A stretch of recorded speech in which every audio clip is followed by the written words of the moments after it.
एक गांव में बूढ़ी माई रहती थी। माई का आगे पीछे कोई नहीं था, इसलिए बूढ़ी माई बेचारी अकेली रहती थी। एक दिन उस गांव में एक साधु आया।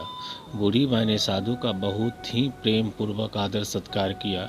जब साधु जाने लगा तो बूढ़ी माई ने कहा, महात्मा जी, आप तो ईश्वर के परम भक्त हैं, कृपा करके मुझे ऐसा आशीर्वाद दीजिए जिससे मेरा अकेलापन दूर हो जाए। मैं अकेले रह रह कर अब ऊब चुकी हूँ। साधु ने मुस्कुराते हुए अपनी झोली से बाल गोपाल की एक मूर्ति निकाली और बुढ़िया को देते हुए कहा, माई, ये लो, आपका बालक है, इसका अपने बच्चे की तरह प्रेम पूर्वक लालन पालन करती रहना। बूढ़ी माई बड़े लाल प्यार से ठाकुर जी का लालन पालन करने लगी। एक दिन गांव में कुछ शरारती बच्चों ने देखा कि माई मूर्ति को अपने बच्चों की तरह लाड प्यार कर रही है। नटखट बच्चों को माई से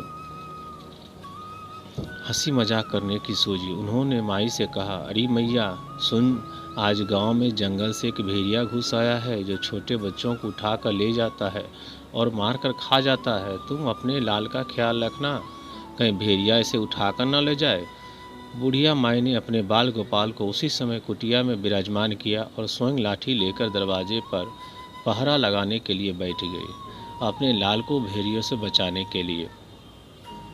बुढ़िया माई भूखी प्यासी दरवाजे पर पहरा देती रही। पहरा देते एक दिन बीता, दूसरा दिन बीता, चौथा, पांचवा दिन बीत गया।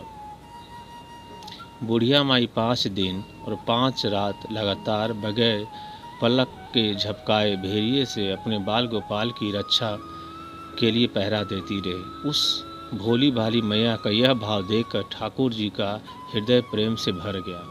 ठाकुर जी को मैया के प्रेम का प्रत्यक्ष रूप से आस्वादन करने की इच्छा हुई।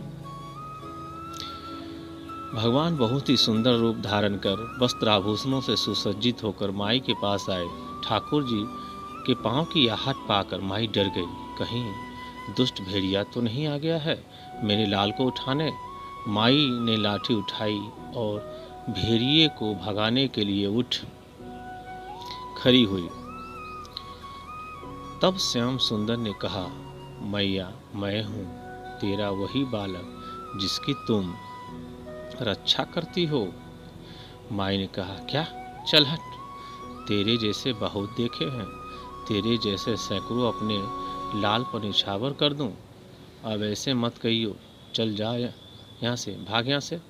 ठाकुर जी मैया के इस भाव को देखकर और घनिष्ठ एक निष्ठा को देखकर बहुत ज़्यादा प्रसन्न हो गए। ठाकुर जी मैया से बोले, अरे मेरी भोली मैया, मैं त्रिलोकीनाथ भगवान हूँ, मुझसे जो चाहे मांग ले, मैं तेरी भक्ति से प्रसन्न हूँ। बूढ़ी माई ने कहा, अच्छा आप भगवान हो, मैं आपको 100 प्रणाम करती हूँ।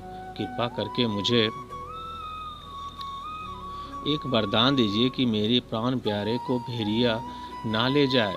अब ठाकुर जी और ज़्यादा प्रसन्न होते हुए बोले, तो चल मैया, मैं तेरे लाल को और तुझे अपने निज धाम लेकर चलता हूँ, वहाँ भेड़िए का कोई भय नहीं है। इस तरह प्रभु बुढ़िया माई को अपने निज धाम लेकर चले गए। सीख, इस कहानी से शिक्षा मिलती है कि हमें अपने अंदर बैठे ईश्वरीय अंश को काम, क्रोध, लोभ, मोह और अहंकार रूपी भेड़िए से रक्षा करनी चाहिए। जब पूरी तरह से तन्मय होकर अपनी पवित्रता और शांति की रक्षा करते हैं तो एक न एक दिन ईश्वर हमें दर्शन जरूर देते हैं। भगवान को पाने का सबसे सरल मार्ग है, भगवान को प्रेम करो, निष्काम प्रेम, जैसे बुढ़िया माई ने किया।